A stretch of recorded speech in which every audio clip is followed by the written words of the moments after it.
আসসালামু আলাইকুম। সবাই কেমন আছেন? আশা করি সবাই অনেক ভালো আছেন। আমিও আল্লাহর রহমতে অনেক ভালো আছি।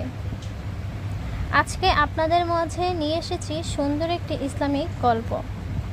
গল্পটি হচ্ছে অসহায় বৃদ্ধা ও দয়ালু ছেলে। তো শুরু করা যাক। এক গ্রামে এক বৃদ্ধা মহিলা থাকতেন। তার কোনো সন্তান ছিল না। একা একাই ছোট একটি কুঁড়েঘরে জীবন কাটাতেন। বয়সের কারণে কাজ করতে পারতেন না। অনেক সময় খাবারও জুটত না। গ্রামের ধনী লোকেরা তাকে অবহেলা করত, সাহায্য করতে আসতো না। কিন্তু গ্রামের এক গরিব ছেলে প্রতিদিন নিজের অল্প খাবার থেকে কিছু অংশ বৃদ্ধাকে দিয়ে আসতো।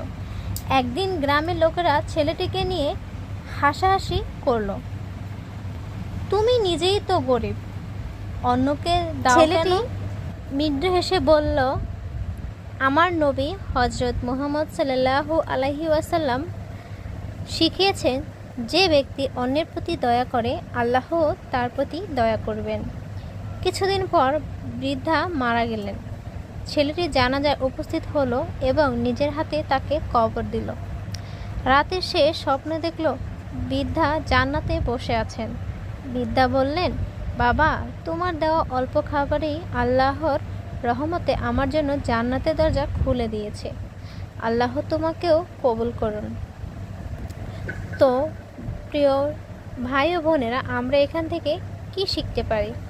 আমাদের শিক্ষণীয় বিষয় হচ্ছে, মানুষ ধনী গরিব দিয়ে নয়, দয়া ও আমল দিয়ে মহান হয়। মানুষ কখনোই কে ধনী কে গরিব এ দিয়ে মানুষকে বিবেচনা করা হয় না। আসলে মানুষ কতটুকু দয়ালু, কতটুকু আল্লাহর প্রতি ভয় রাখে এবং আল্লাহর আমল করে, সে তার দ্বারাই মানুষ মহান হয়।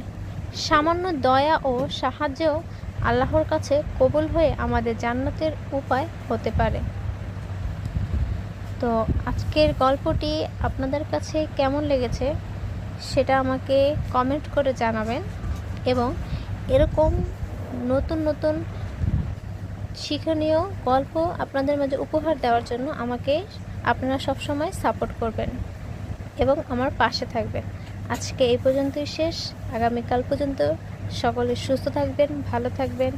আল্লাহ হাফেজ।